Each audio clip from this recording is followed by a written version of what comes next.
Hay temas que te interesan e impactan, que merecen ser charlados aquí, entre dos. Abramos el diálogo, la conversación y la reflexión con nuestra anfitriona, Patricia Betaza.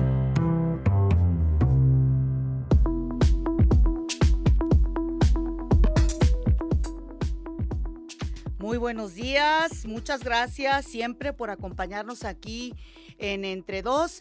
Y bueno, 11 de agosto, martes 11 de agosto, día en que los nutriólogos están de manteles largos, ya que en el mundo, pues sí, se les reconoce la importancia de sus actividades precisamente en la sociedad, en la salud de las personas, porque crean planes de alimentación a fin de, pues, tener una mejor calidad de vida.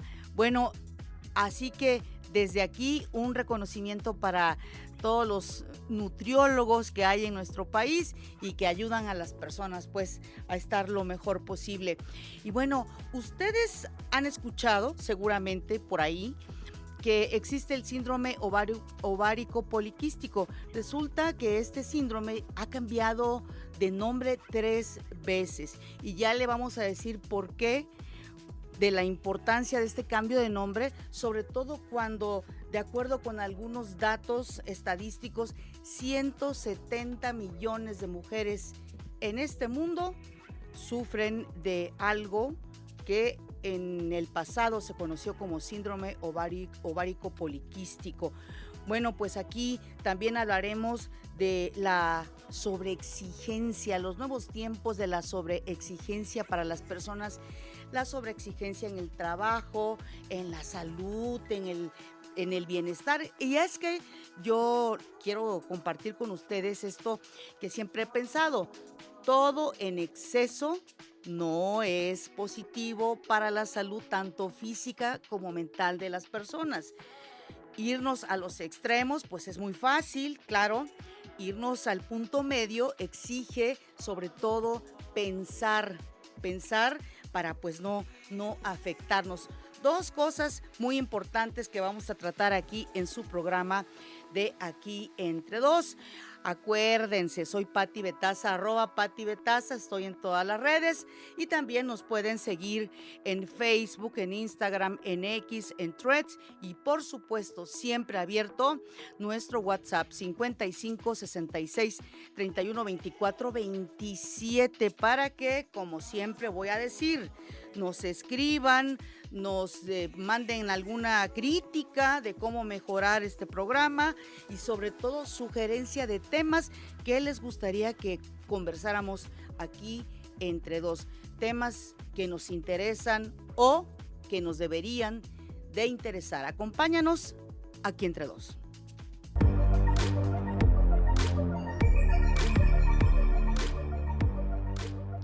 Y bueno, ya les aclaro, el síndrome ovárico metabólico poliedocrino, ay, sí está bastante largo este nombre. Anteriormente se llamaba síndrome de ovario poliquístico, era más sencillo, pero pues este cambio de nombre es muy importante. Es un desequilibrio hormonal que se produce cuando los ovarios, los órganos que producen y liberan los óvulos, generan un exceso de hormonas.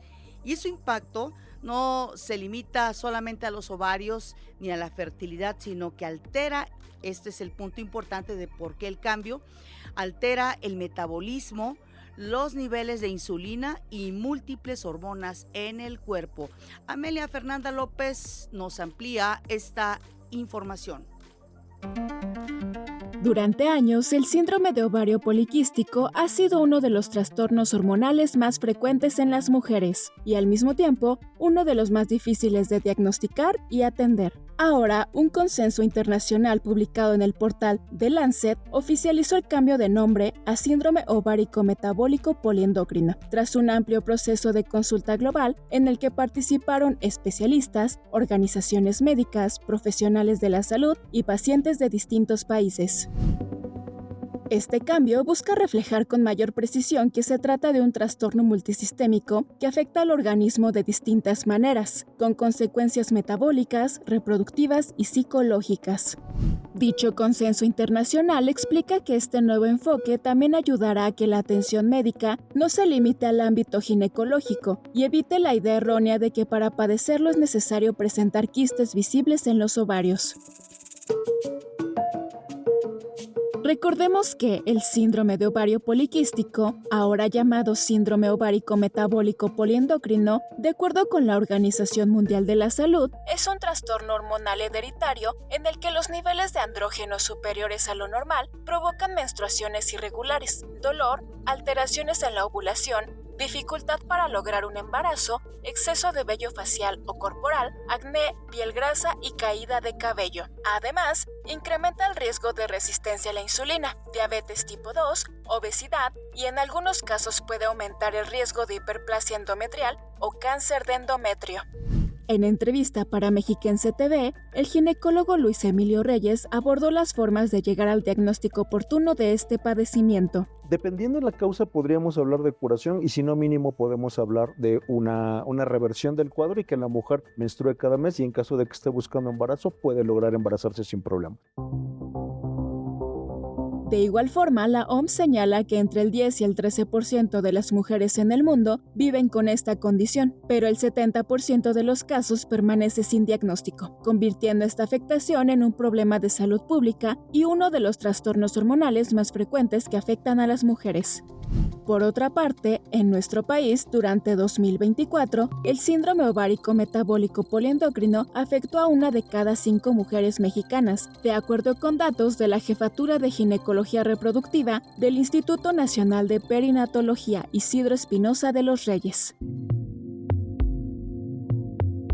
Aunque actualmente no existe una cura, el tratamiento oportuno, los medicamentos y la adopción de hábitos saludables permiten controlar los síntomas, mejorar la fertilidad y reducir las complicaciones a largo plazo. El ginecólogo Luis Emilio Reyes mencionó algunas alternativas para tratar el síndrome ovárico metabólico poliendocrino. Muchas mujeres, como veíamos en la cápsula, son subdiagnosticadas, es decir, no se sabe el diagnóstico porque la mujer no menstrua, por lo tanto no ovula, pero como no está buscando embarazo, no le da importancia.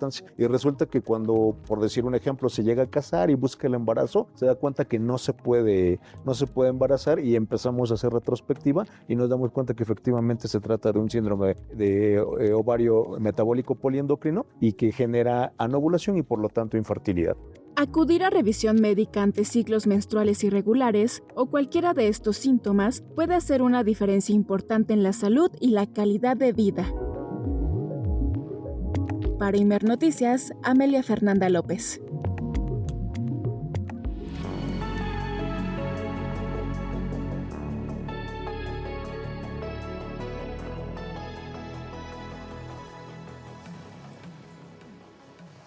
Gracias a Amelia Fernanda López por su valiosa información.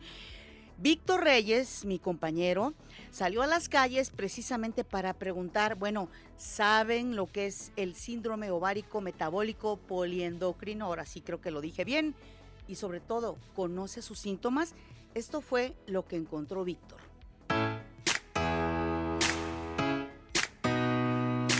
Soy Mariana, tengo 18 años y he escuchado sobre el SOP. Algunas señales pueden ser el exceso de vello, la caída del cabello y cambios en el ciclo menstrual.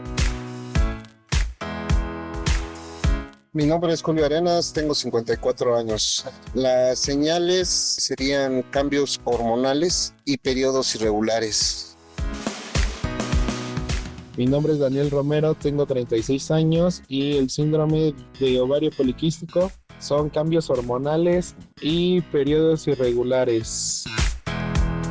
Hola, buenas tardes. Mi nombre es Andrea, tengo 28 años. Claro que conozco algunos de los síntomas del síndrome de ovario poliquístico, conocido como SOP, como los periodos irregulares, el acné, el crecimiento excesivo de vello y algunos cambios hormonales.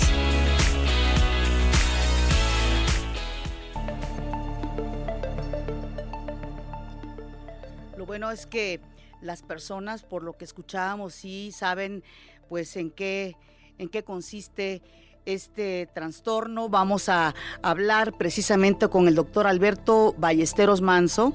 Él es jefe de la División de Ginecología y Obstetricia del antiguo Hospital Civil de Guadalajara, Fray Antonio Alcalde.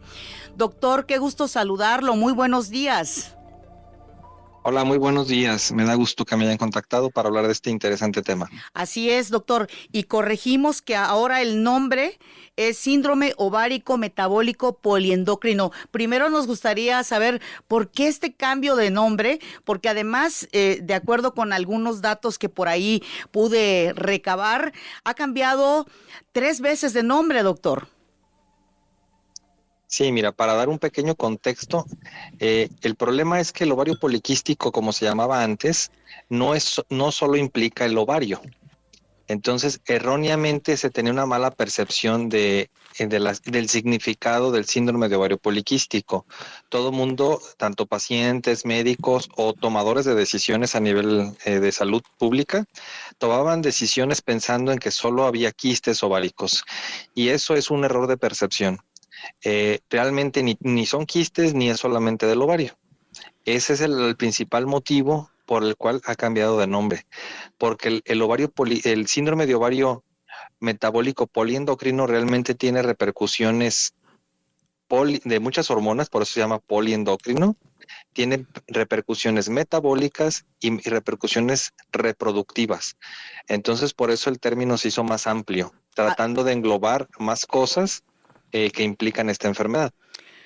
Doctor, ¿usted considera Básicamente. Sí, claro, y es muy importante esta explicación que nos da, es decir, es algo que implica muchos factores además del ovario de las mujeres. Doctor, ¿usted considera que los médicos en nuestro país tendrán clara que este cambio de nombre implica todo, pues un chequeo completo de varias situaciones que podría estar enfrentando una mujer con síndrome ovárico metabólico poliendocrino?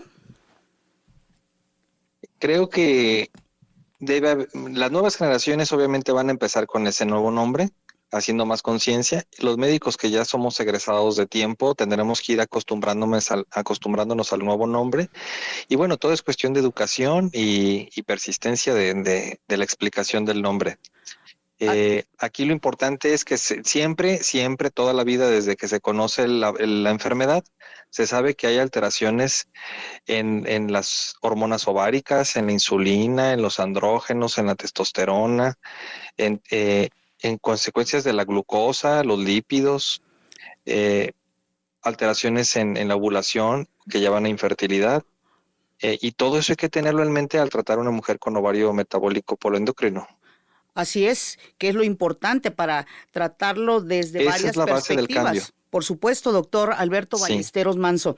Ahora, también leíamos que más de 170 millones de mujeres en el mundo tienen esta enfermedad y pues muchas lo desconocen. ¿Por qué será, doctor? Bueno, lo desconocen si no se atienden con un médico o con un especialista, y es un problema que viene como viene ligado a obesidad o a dislipidemia, porque eso agrava el problema y sabemos que hay una pandemia de obesidad y las dietas ricas en carbohidratos y grasas saturadas son un problema.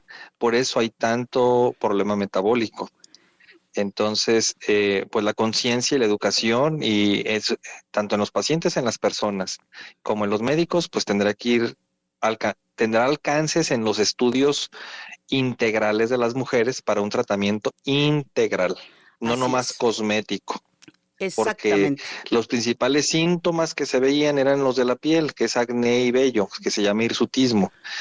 Iban con el ginecólogo las pacientes por ciclos menstruales irregulares y por acné y vello, pero eso es solo lo que se ve por fuera o lo que manifiestan. Todo lo metabólico hay que estudiarlo y corregirlo. Doctor Alberto Ballesteros, el tratamiento nos imaginamos que también debe ser integral, el tratamiento para el síndrome ovárico metabólico poliendocrino. Sí, el tratamiento consiste desde cambios en los hábitos alimenticios para la pérdida de peso, El cambio de composición corporal en las mujeres es muy importante, perder grasa y ganar músculo, porque eso aumenta la sensibilidad de la insulina, que es una de las hormonas que da prediabetes y diabetes, y también empuja a la sintomatología del ovario poliquístico. Entonces, son cambios de hábitos, son medicamentos que modifican el metabolismo, como la metformina, el mioinositol, algunos antiandrógenos, el tratamiento con hormonas para regular el ciclo menstrual. Todo eso va integrando la mejoría del síndrome. Es muy importante comentar que la mujer nace con el síndrome, que es Qué un síndrome interesante. que empeora con las alteraciones ambientales, como la dieta y el peso. Entonces, como es un problema con el que nace, también hay que saber que no se cura al 100%. Se conoce que son mujeres portadoras de síndrome metabólico poliendocrino. Y eso va a mejorar siempre y cuando le demos un tratamiento integral. Y si se descuida, pues va a volver a manifestarse. Normalmente se conoce que este síndrome metabólico poliendocrino, con el paso de los años, va mejorando, sí, mejoran los hábitos y va haciéndose, esta enfermedad es un espectro, desde muy leve a muy severo. Entonces, si le damos tratamiento y mejora, se puede hacer leve o casi imperceptible. Y eso mejora los trastornos a mediano y largo plazo, que son la diabetes, los riesgos cardiometabólicos, el riesgo de cáncer de endometrio. Eso mejora a largo plazo. Pero si nada más vemos lo cosmético, no mejoran los riesgos cardiometabólicos. Que pues eso son aspectos muy importantes para la salud, incluso la vida de las mujeres, doctor. Ahora, con tratamientos integrales específicos, una mujer que tiene síndrome ovárico metabólico poliendocrino, ¿puede después embarazarse, doctor? Sí, claro. De hecho, es una de las patologías con mejor pronóstico, siempre y cuando, bueno, no haya otros factores implicados, como el esperma, los factores tuboperitoneal o las trompas de falopio, etcétera. Si es puramente el ovario metabólico poliendocrino, que es lo que provoca es que no ovulan. Hay muchos medicamentos que hacen ovular a las mujeres, siempre y cuando también corrijamos de fondo un poquito la parte metabólica. Como médicos tenemos que ir a la salud general de la mujer primero y después resolver el síntoma de la anovulación. Y es de muy buen pronóstico. Ahora, esta enfermedad, el síndrome ovárico metabólico poliendocrino, ¿puede detectarse desde etapas tempranas en la vida de una mujer, doctor? Bueno, sí, con algunos detalles. Normalmente es un diagnóstico de la etapa reproductiva de la mujer después de la adolescencia. Generalmente hay criterios diagnósticos que ahorita los comento, son después de los 20 años.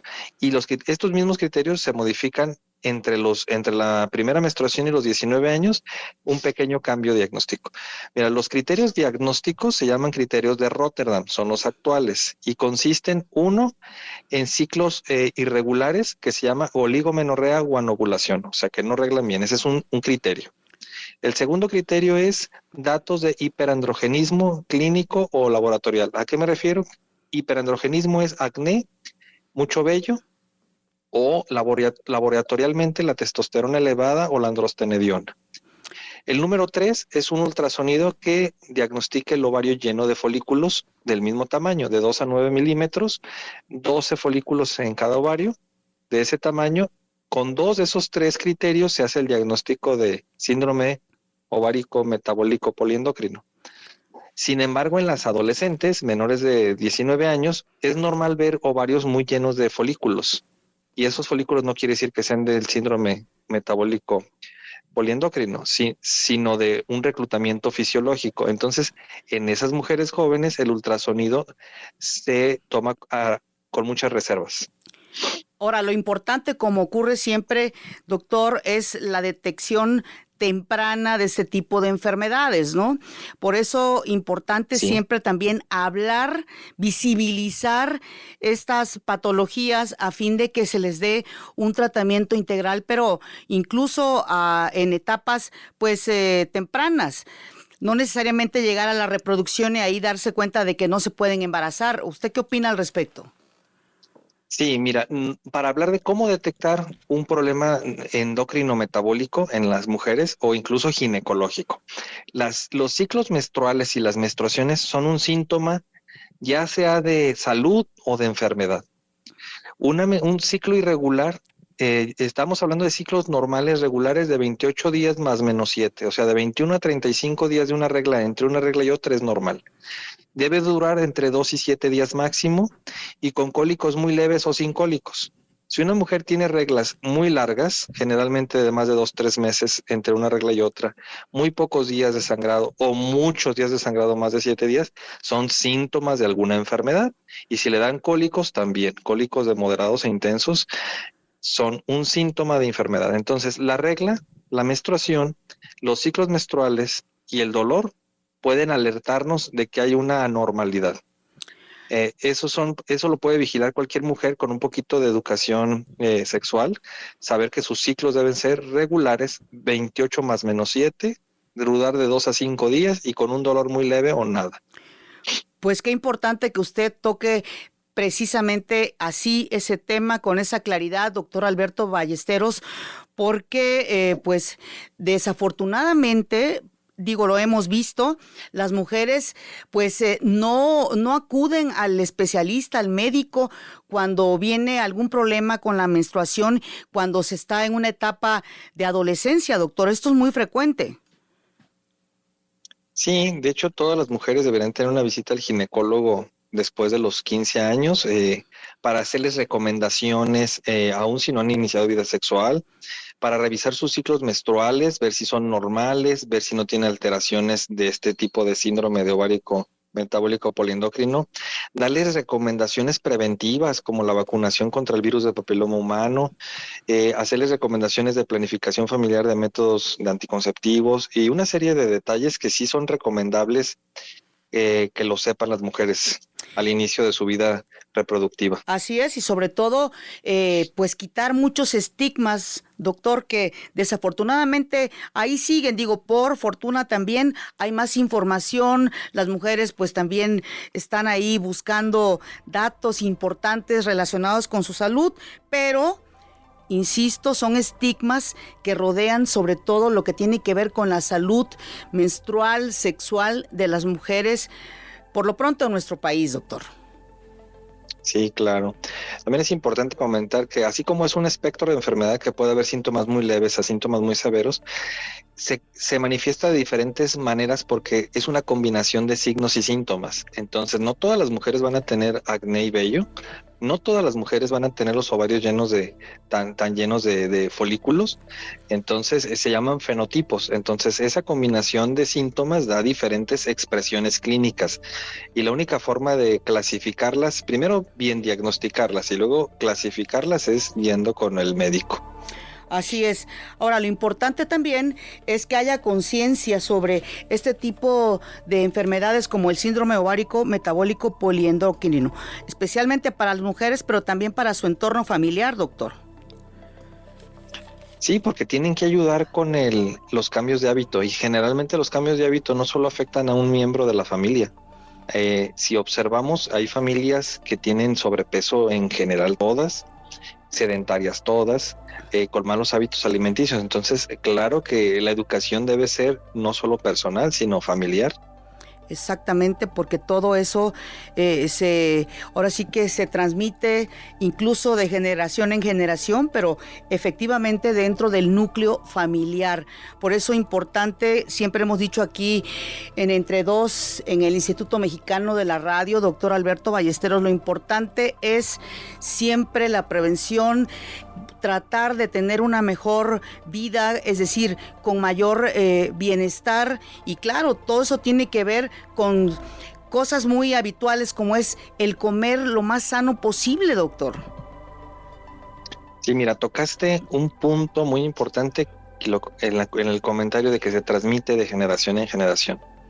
Hay una hipótesis, una teoría de que el ovario poliquístico se adquiere desde etapa fetal. Esos se llaman alteraciones del imprinting genómico. ¿Eso qué quiere decir? Que una mujer embarazada que tiene obesidad, sedentarismo y se nutre mal, está programando a su bebé, a su feto femenino, para que tenga enfermedades en el adulto como ella las tiene. Entonces, por eso sí se transmite de generación en generación y se puede romper ese círculo vicioso con buenos hábitos. ¿Por qué ciertas poblaciones a nivel mundial no tienen el mismo problema que tenemos los latinos? Pues por los hábitos. Y eso se llaman trastornos del imprinting genómico. Quiere decir que no tenemos un ADN con cambios o mutaciones, sino que tenemos adaptaciones de nuestro ADN a los hábitos ambientales. Y en este caso son malos hábitos ambientales. Oiga, qué interesante Entonces es dato. muy interesante. Sí, claro. Por ejemplo, habla doctor Alberto Ballesteros de esta situación particular de América Latina, pero comparado con otras partes del mundo, ¿cómo se dan este tipo de cambios relacionados con enfermedades como el síndrome ovárico metabólico poliendocrino, doctor? Pues lo que pasa es que la prevalencia, o sea, el número de personas por cada 100,000 habitantes es diferente en cada población. En la población latina, México está dentro de esa población, pero es todo Centroamérica y México, tenemos una más alta prevalencia que en otros países por los malos hábitos.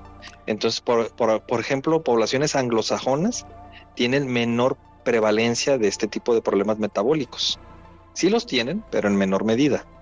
Y por ese tipo de circunstancias. Por ejemplo, una observación muy sencilla. Cuando nosotros conocemos poblaciones europeas o anglosajonas, sobre todo europeas y cerca del Mediterráneo, ¿cómo nos imaginamos y cómo observamos a esa población? Son personas delgadas. ¿Sí? ¿Y cómo nos conocemos en las poblaciones latinas? Con sobrepeso y obesidad. Y todo eso es por hábitos. Y eso genera enfermedades. Los malos hábitos. Así es, doctor Alberto Ballesteros Manso, jefe de la División de Ginecología y Obstetricia del antiguo Hospital Civil de Guadalajara, Fray Antonio Alcalde. Le apreciamos muchísimo que haya estado aquí entre dos para hablarnos y ser muy explícito sobre este síndrome ovárico metabólico poliendocrino, pero sobre todo, doctor, para crear conciencia. Finalmente, me gustaría que nos mandara usted un mensaje especialmente a nuestras audiencias, especialmente a las mujeres sobre este síndrome, doctor. ¿Qué les diría? Mira, este fue un comentario de minutos de una enfermedad que la conocemos desde décadas, que no va a mejorar excepto si modificamos, uno, nuestros hábitos de vida, dos, que vayan al médico para que se hagan sus revisiones de salud, aunque se sientan bien o no sientan nada, y tres, pues que no le tengan miedo al tratamiento, que va a ser de muchos años y puede ser muy leve si cambian su peso, su actividad física, etcétera. Así es, doctor Alberto Ballesteros, pues muchas gracias por haber estado aquí entre dos, por su valioso testimonio y le mandamos un abrazo hasta Guadalajara. Gracias, doctor. Un placer estar con ustedes, a sus órdenes. Muchas gracias.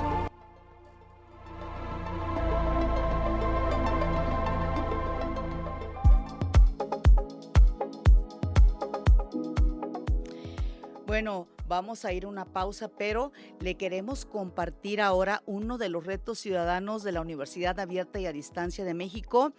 Y en esta ocasión nos van a hablar sobre la orientación en el proceso testamentario, ofreciendo respuestas a las dudas más frecuentes de los ciudadanos. Escuchemos. Hay cosas que casi siempre dejamos para después. Una de ellas, el testamento.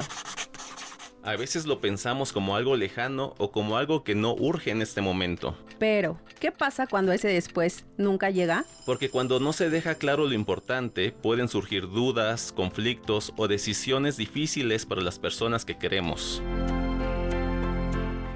¿Qué tanto estamos evitando hablar de algo que en realidad también es parte de cuidar a los demás? Hacer un testamento no es para pensar en el final, es todo lo contrario. Es tomar decisiones con claridad, es dejar orden, es dejar tranquilidad y es, sobre todo, evitar cargas innecesarias a nuestra familia en momentos complicados. Porque cuidar no siempre es algo que se hace en el presente inmediato, también es anticiparse con responsabilidad. La Universidad Abierta y a Distancia de México te reta a reflexionar sobre la importancia de elaborar tu testamento y compartir esta información con tus seres queridos. Conoce este y otros retos en unadmexico.mx/retos-ciudadanos. Dejar todo en orden también es una forma de cuidar a quienes más queremos.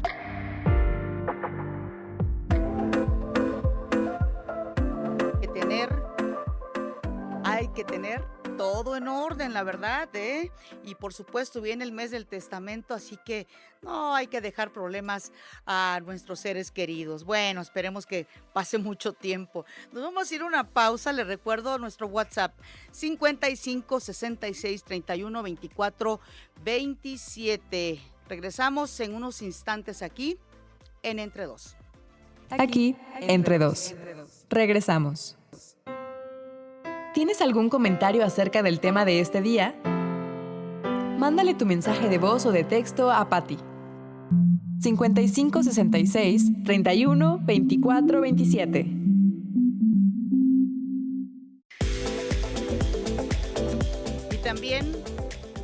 Y también les recuerdo mi cuenta @PattiBetaza, donde me pueden escribir, mandar sugerencias de temas. Y bueno, en este martes dedicado a la salud, les quiero hablar de lo que es la sobreexigencia. En nuestra búsqueda constante de alcanzar metas, a menudo pues tendemos a esforzarnos demasiado, nos fijamos en estándares extremadamente altos e inflexibles para nosotras y nosotros, y bueno, en todas las áreas de nuestra vida. ¿Serán estos tiempos de sobreexigencia así? Sentirnos culpables por no haber hecho lo que deberíamos según los estándares, creer que siempre tenemos que hacer las cosas mejor, nunca estar a gusto con lo que hacemos, criticarnos si no alcanzamos las metas que nos habíamos fijado, enfocarnos siempre en nuestros errores o sentir que fracasamos si no conseguimos nuestros objetivos. Son ejemplos, algunos ejemplos de lo que expertos llaman sobreexigencia. Buscar la excelencia es normal, pero buscar la perfección nos genera una presión constante que deteriora nuestra salud física y mental, ambas relacionadas. Y usted, le pregunto, ¿usted se sobreexige? ¿Sabe cuáles son las consecuencias de esta sobreexigencia? ¿Las ha experimentado? Lo invito a que escuchen nuevamente el sondeo que realizó mi compañero Víctor Reyes. Efren Montoya, 22. Sí, de hecho, yo padezco mucho de cólico por estrés. En algunas ocasiones, incluso previo a un examen, me ha dado diarrea, pero sobre todo, y últimamente me da parestesias en los brazos, incluso estando en reposo, por la cantidad obsesiva de estrés. De verdad, es algo pesado, pero algo que se disfruta. América Rodríguez, 21. Sufría mucho de migrañas y como del estrés, tampoco podía dormir, me sentía muy cansada, pues malestares físicos, dolores de cabeza. Daniela López, 25. Sí he tenido principalmente problemas gastrointestinales y también dolores de cabeza.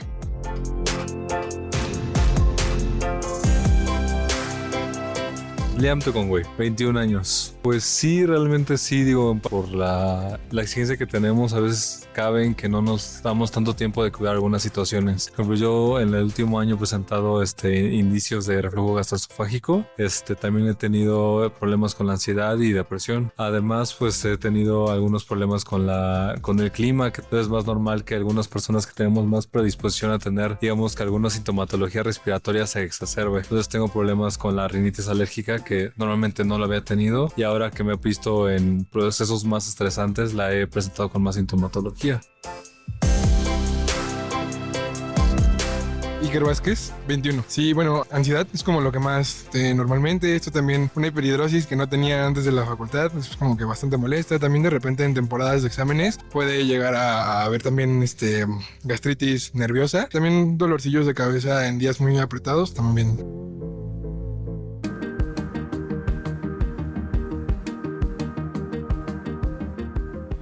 La sobreexigencia será un signo de estos nuevos tiempos que estamos viviendo. Bueno, pues está con nosotros aquí entre dos la doctora América Alejandra Calderón. Ella es psicoterapeuta, maestra en psicoterapia psicoanalítica y doctora en psicoanálisis, toda una experta, doctora. Muchas gracias por estar aquí entre dos. Buenos días, doctora. ¿Qué tal? Buenos días, muy buenas tardes.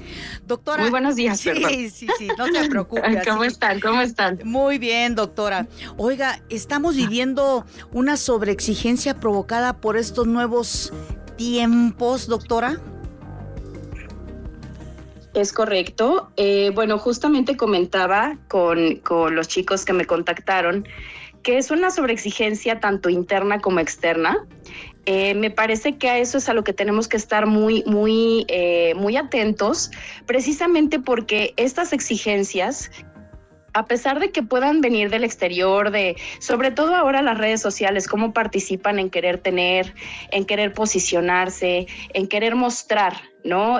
Qué vida tenemos, cuánta calidad de vida, etcétera, ¿no? Sin embargo, me parece que la sobreexigencia tiene un punto del cual partir que es mi área, ¿no? Una perspectiva psicosomática, neurobiológica y psicoanalítica. Esto quiere decir que tendríamos que estar atentos a qué estamos cumpliendo, ¿no? ¿Con quién estamos rindiendo? ¿Con quién estamos cumpliendo? ¿A quién cuidamos? ¿Qué controlamos? ¿A quién controlamos? ¿No? Esta manera de estar en exceso disponible o responder a expectativas internas muy elevadas, me parece que tiene que ver con el tema, puntualmente con el tema de hoy. Así es.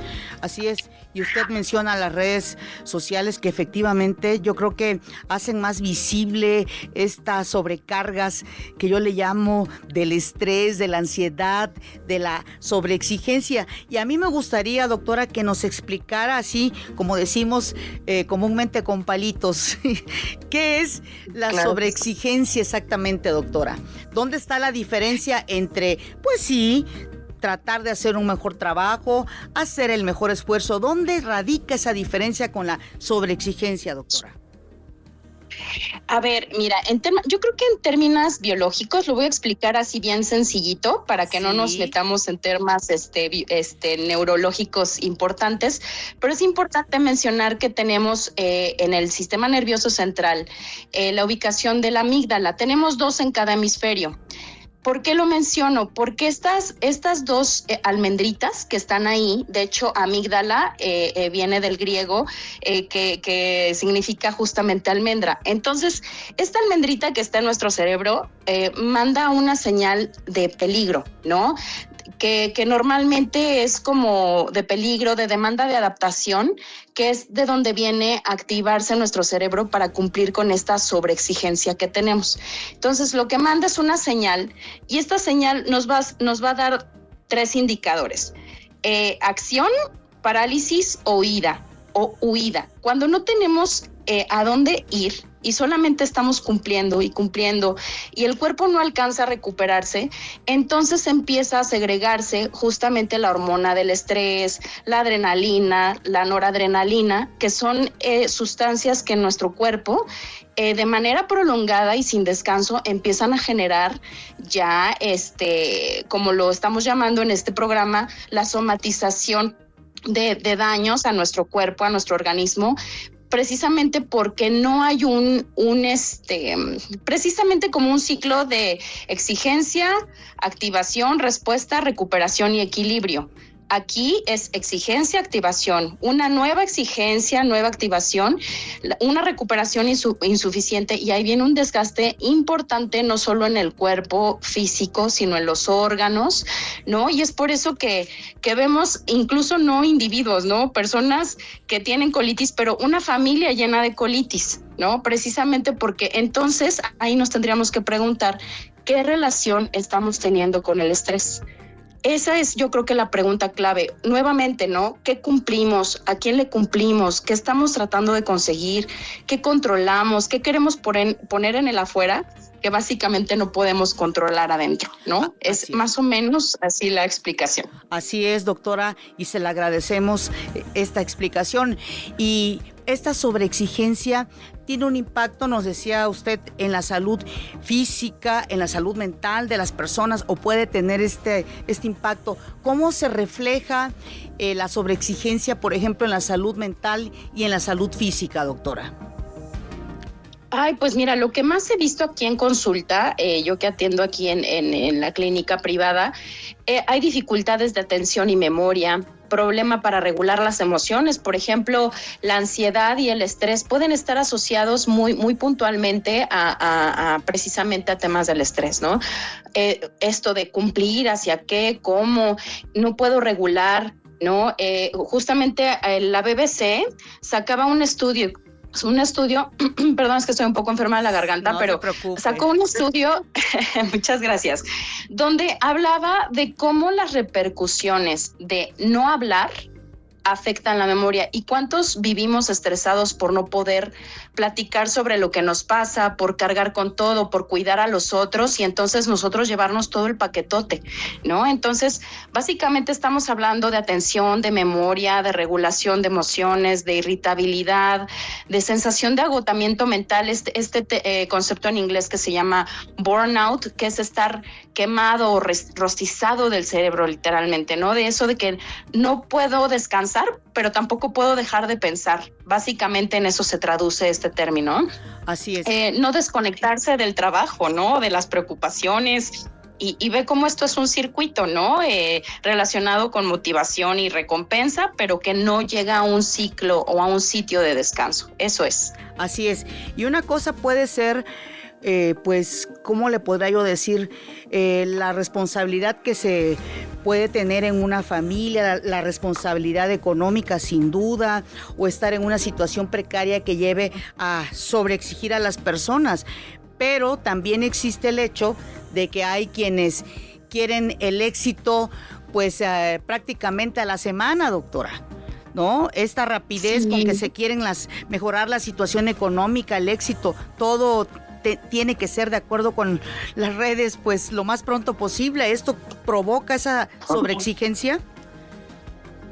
Sí, totalmente. Mira, de un tiempo para acá, de hecho, yo puedo decirlo abiertamente, en pandemia, cambia nuestra vida a una forma digital importante, ¿no? Trabajamos de manera, en casa, básicamente las compras tenían que ser en línea o la mayor parte de las compras en línea, empieza como un pronunciamiento importante, ¿no?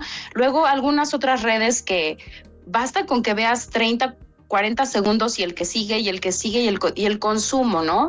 Entonces, sí, ya no estamos dándole oportunidad al cerebro para entretenerse, para generar esta serotonina, endorfina, oxitocina prolongada, como la que produce el ejercicio, por ejemplo, sino la que producen las redes sociales, pero que así como sube, baja. Y es por eso que ya nada gratifica, ya no podemos soportar los procesos, ya no podemos aguantar un diálogo, una conversación, actividades que antes eran comunes, ¿no? Como ir a bailar, no lo sé. Ahora, pues los jóvenes vemos que está repercutiendo de manera importante y en los adultos también, me parece que tener la atención puesta en lo que las redes sociales ha permeado de manera importante en las emociones y en la salud mental y física. Me parece muy puntual como lo comentas y en efecto esta inmediatez nos ha impedido ahora poder sostener procesos, ¿no? Y los procesos somos a través de los procesos principalmente, ¿no? Sí, y cuando hablamos de sobreexigencia, hablamos de un tema amplio, ¿no?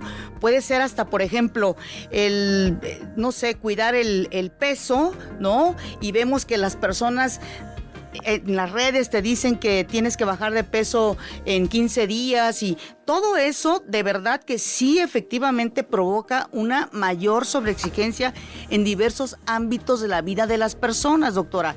¿Usted considera que tengo más o menos una idea clara de esto? Ay, sí, por supuesto. También me parece que lo dices y lo pronuncias muy correctamente. Me parece que una cuestión hay una línea muy delgada entre cuidarse y cuidar lo que la sociedad espera de ti, ¿no? Me parece que uno puede hacer ejercicio, mantener su peso, comer bien, pero ahora se ha traducido en, además de que tienes que tener buen peso, tienes que tener un gran trabajo y tienes que tener la gran camioneta y tienes que ser buena madre y tienes que ser buen padre y tienes que ser buen hijo y tienes que trabajar y 24/7 y tienes que estudiar y tienes que superarte y tienes que sacar al perro y tienes que... Dios mío, ¿no? Claro. Entonces, ¿cómo encontramos este equilibrio entre hacer las cosas bien y hacernos bien a partir de las cosas que hacemos, ¿no? Esa es la línea delgadita en la que fluctuamos y me parece que tenemos que tener también mucho ojo en cuanto a hasta dónde me cuido yo y hasta dónde empiezo a fijarme en lo que la sociedad, los míos me exigen para poder tener un lugar, ¿no? En la familia, en la sociedad. Ahora, usted como experta, doctora América Alejandra Calderón de los Ríos, ¿quiénes sufren frecuentemente más de la sobreexigencia? ¿Las mujeres o los hombres, doctora? Híjole, mira, ahí viene la pregunta del millón y yo creo que yo te respondería que sufrimos consecuencias muy diferentes por los términos de feminidad, masculinidad, ¿no? Ya nos meteríamos en más terrenos, tema. Pero mira, en otro tema, pero de manera muy puntual y global, yo te puedo decir que mientras, nuevamente, ¿no? De manera cultural, los hombres, ¿no? Brinda, ¿no? Trabaja y además, justo eso, ¿no? Cuida por tu salud, como que se les demanda mucho esta parte de mantener el cuidado, el sostenimiento de un hogar, ¿no?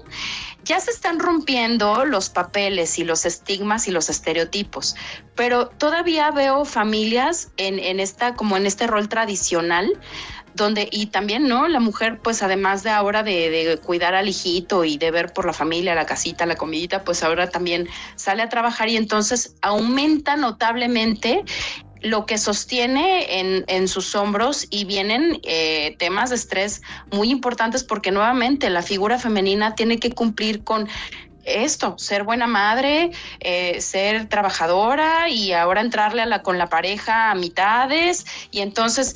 Pero, híjole, esto de las mitades también me remite a decir ¿qué es la mitad de qué? ¿No? Yo creo que ahora tendríamos que hacer una balanza entre lo que uno aporta de manera social, emocional y lo que se aporta económicamente y todo ir en la misma vasijita, porque si lo separamos, entonces esta sobreexigencia nunca va a encontrar un sitio donde descansar. Así es. Oiga, doctora, y en cuanto a las edades, ¿esta sobreexigencia se empieza ya a ver en edades tempranas de las personas o qué nos comenta? Sí, hay chiquitos que vienen aquí por estrés, ¿no? Por estrés de justamente una sobreexigencia de que tienen que cumplir, de que tienen que sacar 10, de que se tienen que portar bien, de que no tienen que hablar, de que no tienen que llorar, ¿no? Y de que hay un impedimento importante porque los chiquitos puedan hablar, ¿no? En edades, no sé, escolares, yo te puedo decir, tengo alumnos que me comentan que se les ha trabado la mandíbula, de que si no tienen diarrea, tienen estreñimiento, o sea, temas gastrointestinales importantes, la falta del sueño, y aparte, ¿Cómo podríamos sostener esto? Bueno, con ejercicio, con actividades lúdicas, pero a veces la vida no te lo permite tampoco. Entonces, justamente ahí hay una falta de equilibrio importante porque así como llega el estrés, no hay un ciclo donde pueda tener una salida y un descanso para que el cuerpo se recupere. Para edades más avanzadas, yo te puedo decir que edades productivas laborales, justamente, ¿no? Tengo que pagar todo el tiempo, ¿no? Y tampoco hay momentos para poder tener un descanso, pero descanso de verdad donde tu mente se encuentre presente. Ahora no podemos vivir en el presente y ese es otro de los temas que podríamos abordar de manera puntual por acá. Y tal vez ya edad media avanzada, pues podríamos estar hablando del estrés que causa no tengo jubilación, no tengo recursos, ¿cómo voy a envejecer? ¿En dónde? ¿Solo? ¿Acompañado? Sí, todo un tema. Todo un tema y usted aborda la parte social, sí, claro. Se trata, por ejemplo, para quitarnos de la sobreexigencia o del estrés, pues que caminemos, pero no todas las personas pueden salir alrededor de donde viven, porque pues sí, también hay situaciones de violencia, es decir, es un asunto muy amplio. Y no se podría aplicar para todos y todas las mismas pues recomendaciones. Esto hay que entenderlo así. Pero doctora América Alejandra Calderón, ¿qué podemos hacer pues en lo que podamos ahora sí para mejorar nuestra salud mental, evitar esta sobreexigencia? ¿Qué nos puede usted decir? Mira, va a sonar muy fácil de decir, pero justamente y paradójicamente el hablar de lo que nos está pasando me parece el primer paso, ¿no? Me siento sobreexigido por ti, por mi trabajo, por mi alrededor, por esto, por el otro.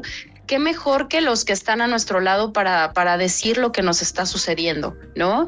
Me parece que el hecho de quedar y no expresar es parte fundamental de la generación del estrés, por lo tanto, de la hormona del estrés, el cortisol, de manera pronunciada en nuestro cuerpo. Me parece que darle salida por medio de la palabra a lo que nos está sucediendo sería uno de los pasos más importantes, y nadie habla de eso, ¿no? Todo el mundo habla de haz ejercicio, camina, agárrate una actividad para divertirte, vete al gimnasio, baila, canta, ¿no? Bueno, ¿y dónde está la palabra? ¿No? ¿Dónde está la palabra en todo esto? Me parece puntual, y si a lo mejor tu círculo cercano no es tan seguro o no los ves por los horarios y demás, me parece que también tener tu hora semanal de terapia donde puedas expresar, hablar en un lugar neutral, donde puedas decir y no ser juzgado y acompañado de una manera muy como ligera, me parece un buen paso, ¿no? Otro, pues sí, buscarnos una actividad. Todo aquello que nos quedamos a deber me parece también importante, ¿no? Estos sueños abandonados de los que a veces no volvemos a hablar o no recuperamos. Por ejemplo, yo siempre quise hacer un deporte, ¿no? A su máxima expresión. Y no encontré por cuestiones de vida, por mis cuestiones de infancia y demás. Pero ¿qué me queda de ver? Entonces agarro y me hago un deporte nuevo, lo que nunca imaginé o lo que siempre quise, y retomo mi vida, ¿no? Aunque sea 1 horita a la semana, 2 horitas a la semana, ya empieza a tener el cuerpo también, en términos físicos, pues una salida importante, ¿no? Y pues también mantenernos al lado de la gente que nos causa alivio, ¿no? Un entorno cercano, unas redes sociales de alivio, me parece que también eso merece mencionarse por acá. Así es, lo que comúnmente se llaman pequeñas acciones, que en realidad son grandes acciones, porque cada quien, de acuerdo ahora sí que a nuestras circunstancias, doctora América Alejandra Calderón, podemos hacer cosas que nos llenen de alegría. No sé, fíjese que yo a veces pienso, digo, hasta salir a la calle y ver un pajarito, ver las plantas, ayudan de verdad a quitarnos toda esa tensión, porque además creo yo que detrás de la sobreexigencia también existe la culpa, y eso sin duda que afecta muchísimo a las personas, doctora.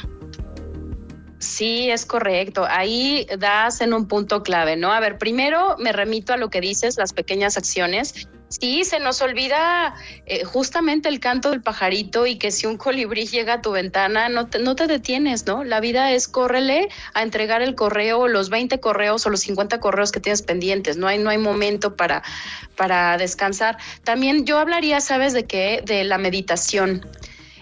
Hay meditaciones, hay aplicaciones, meditaciones que pueden ser guiadas de 5 minutitos, y ahí relajaste todo tu sistema nervioso central, tu cuerpo, y me parece también que algo relacionado a la meditación, al estar en el presente y practicar estar en el presente, aquí ahora contigo, ¿no? Hablando aquí ahora contigo, queriéndote aquí ahora, acompañándote en este momento, sin más nada más que tú con el otro en el momento presente, también se nos ha olvidado, ¿no? Y puntualmente sí, creo que todo nos remite a encontrar las habilidades adecuadas para tener un lugar o lugares de descanso, y las personas también nos dan esta oportunidad. Es por eso que hablo de las redes familiares y cercanas como lugares seguros, ¿no? Así personas seguras, personas que nos den alivio, personas presentes también. Así es, doctora América Alejandra Calderón, psicoterapeuta, maestra en psicoterapia psicoanalítica, doctora en psicoanálisis. La verdad que también disfrutamos muchísimo su conocimiento, su forma de transmitir los mensajes. Doctora, de verdad le apreciamos mucho que haya estado aquí entre dos en el Instituto Mexicano de la Radio. No, yo a ustedes muy agradecida por la invitación, a mi alumno César, muchas gracias por decirme, por ofrecerme hacer extensiva esta oportunidad, y a usted, Patricia, también por el diálogo tan ameno, tan rico. Gracias por todo, por el espacio. Muchas gracias. De verdad que muy interesante escuchar a la doctora América Alejandra Calderón, y sí, por favor, créanme, sí existen pequeñas acciones que nos ayudan a tener un gran día, aunque pueda parecer una fantasía. No es así, y la verdad es que la vida, siempre he dicho, pues es un suspiro, hay que suspirarla, hay que disfrutar, y bueno, hay que seguir con el mejor ánimo posible. Bueno, pues como siempre, quiero agradecer a mis compañeras y compañeros Gema Hernández, mi Pepe Plasencia querido, Ana María Muñoz, Verónica Basurto, Cristina García, Alberto Morelos, y sobre todo gracias a ustedes por acompañarnos en su programa aquí Entre Dos del Instituto Mexicano de la Radio. Abrazo a todas, todos y todes. Pásenla bien. Hasta aquí por hoy. Escúchalo mañana, misma hora, misma estación. Aquí, Entre Dos. Las opiniones aquí expresadas son responsabilidad de sus autores y no representan la posición editorial de Imer Noticias. El Sistema Nacional de Noticiarios presentó.